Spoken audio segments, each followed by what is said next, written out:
Alors, bonsoir et bienvenue à cette séance ordinaire du Conseil municipal de Saint-Frédéric. Nous sommes le 3 mars à la salle du Conseil. Bienvenue aux gens présents et je rappelle aussi que, aux fins de publication du contenu des séances du Conseil, la séance est diffusée par le Facebook de la municipalité. Alors, aujourd'hui, à l'ordre du jour, nous avons l'adoption du procès-verbal de la séance ordinaire du 3 février 2025, les comptes à payer, une période de questions. En 6, une résolution dans le cadre du programme d'aide à l'entretien du réseau routier local. En 7, acceptation de la soumission des entretiens Jonathan Fauché pour la tente de la pelouse et l'entretien des fleurs et arbustes. En 8, demande d'autorisation de lotissement à la CPTAQ pour le 2104 route 112. En 9, demande de dérogation mineure pour le lot 4 375 081. En 10, rémunération des membres du rémunération des membres du comité consultatif d'urbanisme. En 11, rapport annuel sur l'application du règlement de gestion contractuelle. En 12, on aura les rapports des comités, particulièrement en A, la régie intermunicipale du parc industriel Beauce-Amiens, où on va faire une modification pour une entente. En 13, correspondance. Il n'y en a pas. En 14, il y aura une période de questions. En 15, varia. Il n'y a pas de varia. Et en 16, la levée de l'Assemblée. Alors, qui propose l'adoption de l'ordre du jour? Sylvie Couture. En 3, à la séance ordinaire du 3 février, je fais toujours un rappel. Alors, à ce moment-là, on a adopté le règlement PPC-MOI, qu'on appelle dans notre jargon. C'est pour les projets particuliers de construction, de modification ou d'occupation d'un immeuble. C'est un règlement qui nous permet d'intervenir concernant un immeuble plutôt que toute une zone. On a aussi adopté le budget de l'Office d'habitation du Sud des Appalaches pour la partie Saint-Frédéric à l'ordre au montant de 6 892 $. On a fait une intervention sur la tarification des permis et certificats. On a autorisé un versement à la Chambre de commerce. Et on a accepté joyeusement une subvention de la Caisse des jardins pour le Fonds d'aide au développement du milieu de l'ordre de 40 000 $. On a aussi adopté le rapport annuel de la Régie des incendies. Alors, l'adoption du procès-verbal de cette séance-là sur proposition de Joanne Gicard. Compte à payer, Madame Poulin, est-ce que vous pouvez nous parler des plus grosses dépenses? Oui, ben le total des comptes à payer est de 263 265,23 $. Les plus grosses factures, il y a Blanchette Vachon, qui est les vérificateurs, 11 066,34 $. CCD, Division Excavation Forestière, 15 223,84 $. Ferme Vachon, 13 078,41 $. On a Ferme des Champs, 5 748,75 $. Ensuite, il y a Hydro-Québec, 8064,2 $. Excavation Turmel, 7588,35 $. Les Loisirs Saint-Frédéric, un versement de code-part de 6 000 $. MRC Beauce-Centre, 75 443,12 $. Nordico, 4 576,1 $. Énergie Sonic, c'est le diesel, 9 661,38 $. Revenu Québec, 9 746,41 $. La région intermunicipale sécurité incendie, 35 792,65 $. Ensuite, une compagnie à numéro 9203 9304 Québec Inc. 9913,92 $. Et Stentec Expert Conseil, 5 960,65 $. Alors voilà. En ce qui concerne les fermes, ce sont pour la location des tracteurs. Oui. Sur proposition de Bonado. Courte période de questions. En ce moment ici, s'il n'y en a pas sur les points qui sont à l'ordre du jour, là, on peut revenir plus tard. Alors, on passe au point 6, résolution dans le cadre du programme d'aide à l'entretien du réseau routier local. Madame Poulin? Oui, c'est que le ministère des Transports nous donne tout le temps un montant d'argent à chaque année. C'est dans les années 90, quand ils ont remis l'entretien des routes aux municipalités, avant, c'est le ministère qui l'entretenait, fait qu'ils se sont mis à donner de l'argent aux municipalités, c'est tant du kilomètre, là. Fait que faut juste dire que nous, on utilisait les sommes comme prévu. On reçoit une 630 000, une centaine de mille dollars, hein. Faut juste dire qu'on vient confirmer qu'on a bien utilisé ces sommes-là pour l'entretien des routes que le ministère nous a cédées. Sur proposition de Jean Chrétien. En 7, acceptation de la soumission des entretiens Jonathan Fauché pour la tonte de pelouse et l'entretien des fleurs et arbustes.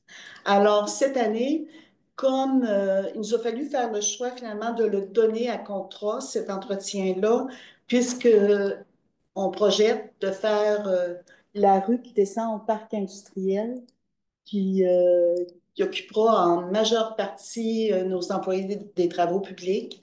On préfère qu'ils nous sauvent des coûts majeurs pour cette rue-là. Alors, on s'est tourné, on a demandé des soumissions et aujourd'hui, on accepte la soumission des entretiens à Jonathan Fauché. Alors, Moi, je suis en conflit d'intérêt sur le sujet, donc je me retire de la décision. je retire de la décision. Alors, sur proposition de Francis Paré. Fait qu'on va dire que c'est à la majorité, non l'unanimité, puis on va écrire dans le procès-verbal. Contrat pour un an. C'est un contrat d'un an. Ouais. On peut dire de l'ordre de, j'ai tourné ma tâche, je vais vous y revenir, ça vaut la peine. Je ne fais pas l'addition, mais c'est tout près de 20 000 $. On passe au point 8. Demande d'autorisation de lotissement à la CPTAQ. Alors, on a une citoyenne qui demeure au 2104 route 112 et qui fait une demande à la CPTAQ et qui nous demande qu'on appuie sa demande. Elle souhaite obtenir une autorisation pour utiliser un ou des lots à une autre fin que l'agriculture, aliéner ou lotir. Est-ce qu'ici, on brise le secret quand on précise de quoi il s'agit? Non, non, pas la personne, non dit de quoi il s'agit. Oui. Alors, la personne a déjà ce terrain-là, elle veut le lotir autrement, pas l'agrandir, le redisposer afin d'avoir 2 lots distincts. Oui, elle a déjà deux lots. Il y a un garage et une maison. C'est juste de rediviser parce qu'il y a une partie du lot du garage qui est comme l'autre côté de la maison. Et c'est juste de ramener, la superficie va être la même, c'est juste de reséparer les lots correctement, mais la grandeur reste la même. Donc, c'est une question d'ordre. C'est tout à son honneur de vouloir mettre de l'ordre dans ces choses-là, sur proposition de Carole Gilbert. Non, c'est moi qui ai C'est Jacques. En 9. Demande de dérogation mineure. Alors, est-ce que vous pouvez nous en parler, Madame Couture, puisque vous êtes sur le comité consultatif en urbanisme? Oui, on a reçu une demande de dérogation mineure. Je crois que les gens intéressés sont ici. Je vous laisse. Concernant l'empiètement d'un bâtiment suite à un agrandissement résidentiel dans la marge de recul avant pour le lot 4 375 081. Dans le fond, il y a deux petites demandes. Là. Dans le règlement, il y a deux règlements où on doit aller toucher. Le premier, c'est la marge de recul avant, qui est de 7,5 mètres qui est exigée, mais l'agrandissement prévu donne à 0,50 mètres de la ligne avant. Et puis la deuxième demande, c'est une distance minimale est à 60 cm de limite de l'emprise d'une rue pour des escaliers. Mais l'entrée prévue du portique avant est de 0,07 mètres de la ligne avant. Le comité d'urbanistes s'est penché sur le sujet.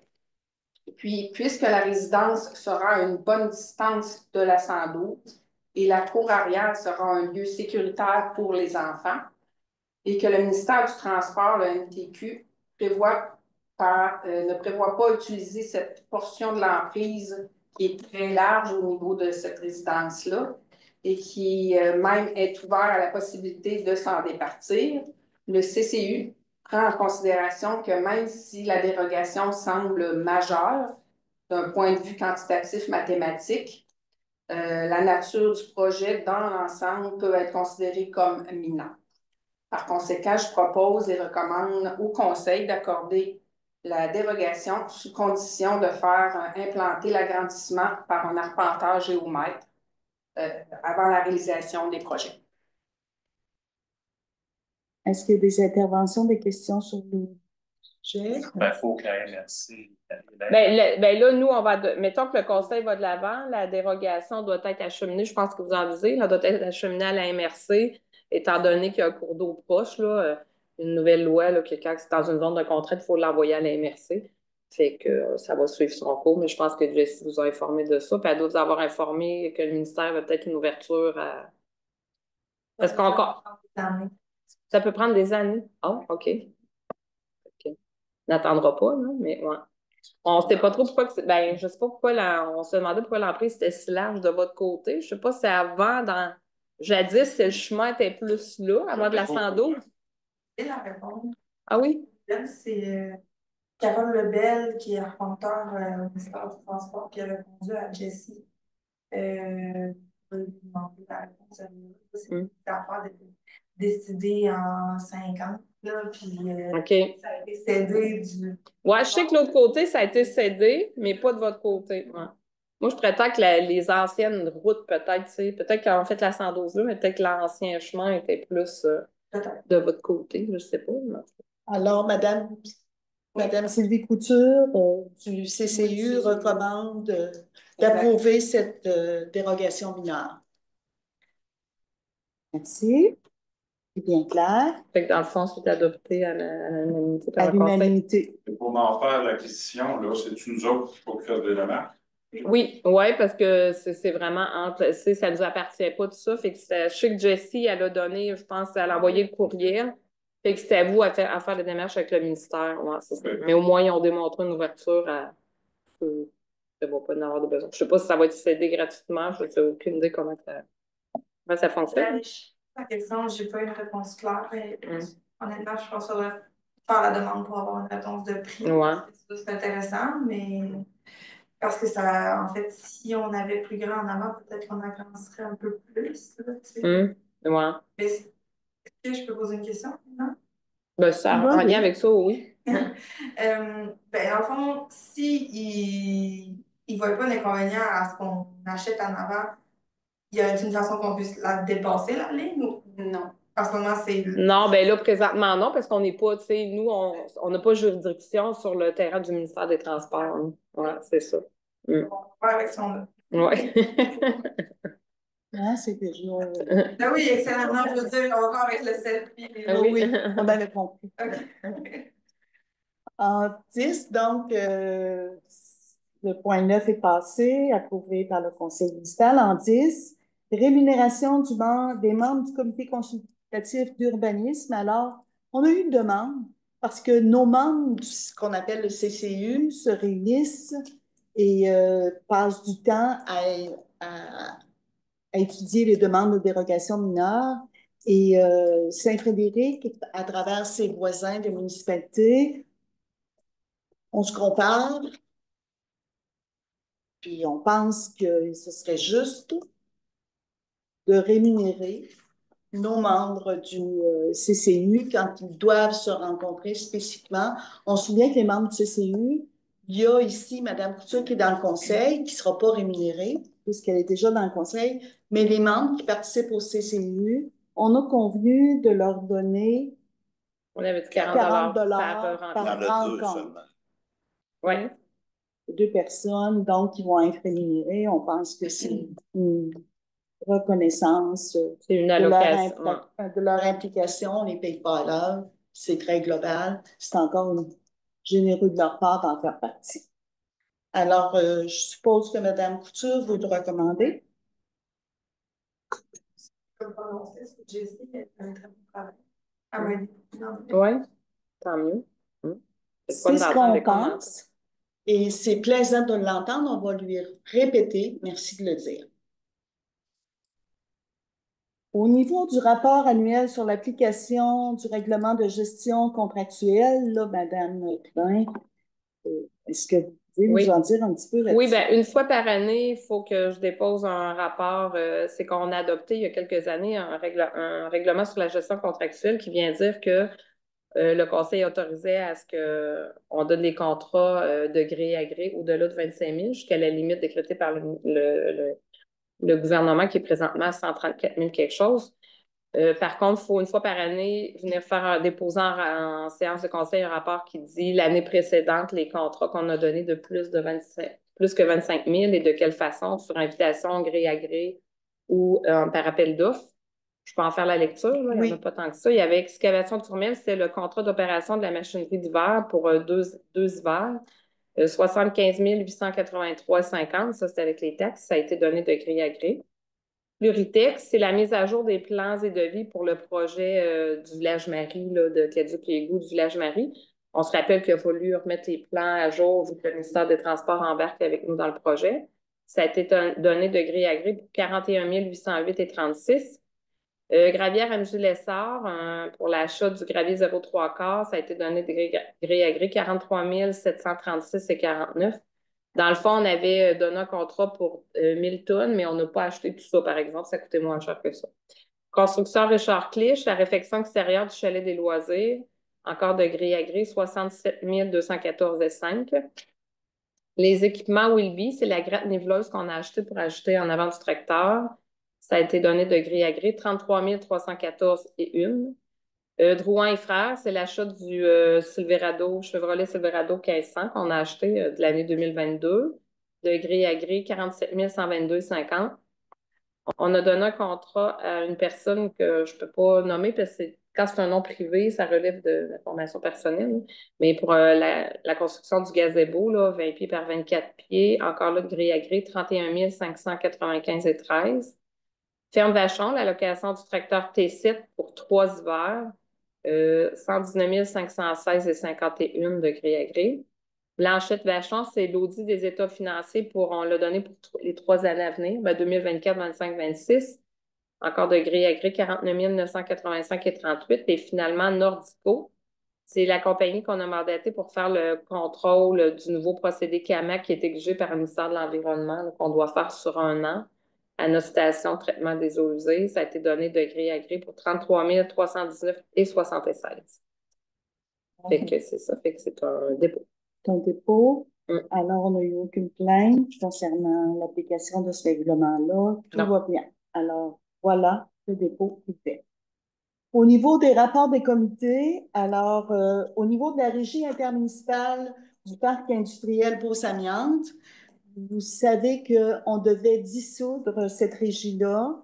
Le vœu était que ce soit fait au 31 décembre 2024, mais au niveau des hauts fonctionnaires, il y a eu un bug qui allait à l'encontre un peu de ce que les avocats avaient recommandé à la régie. Dans la formulation, surtout, alors on est obligé ce soir d'adopter une modification aux articles 12 et 13 de l'entente préparée par la régie intermunicipale du parc industriel Beauce-Amiante, qui va permettre éventuellement la dissolution de la régie. Alors, l'entente modificatrice pour la régie vient dire qu'on va faire la dissolution, qu'on va partager les actifs de la régie intermunicipale. Il y avait un classeur, un écran d'ordinateur, puis quelques équipements, à peu près pour 100 $. Que les actifs financiers, au bout du compte, vont être partagés en proportion des investissements. On se souvient qu'il y avait la municipalité d'East-Broughton, la municipalité de Sacré-Cœur-de-Jésus, la municipalité de Saint-Frédéric, la municipalité de Saint-Jules, de Saint-Séverin et de Tring-Jonction. Alors, cette répartition-là va se faire en temps et lieu et on garde quand même d'ici à la fin un 50 000 qui est tenu au niveau de Tring-Jonction pour faire face à des possibilités de dépenses d'avocats ou de quoi que ce soit, tant que c'est pas fermé. Quand on est dans le juridique, quand on est dans les ententes ministérielles, c'est bien d'être prudent là-dessus. Alors, tout ça a été paraphé et signé par les 6 maires au nom de leur municipalité. Alors, nous, il faut l'adopter. Francis Paris. Correspondance, on n'en avait pas. Période de questions, on en a eu quelques-unes. Est-ce qu'il y a des commentaires et d'autres questions? 3. Varia, un petit peu. Alors, l'Assemblée est levée sur la proposition de Joanne Chiang. Il est 19h52.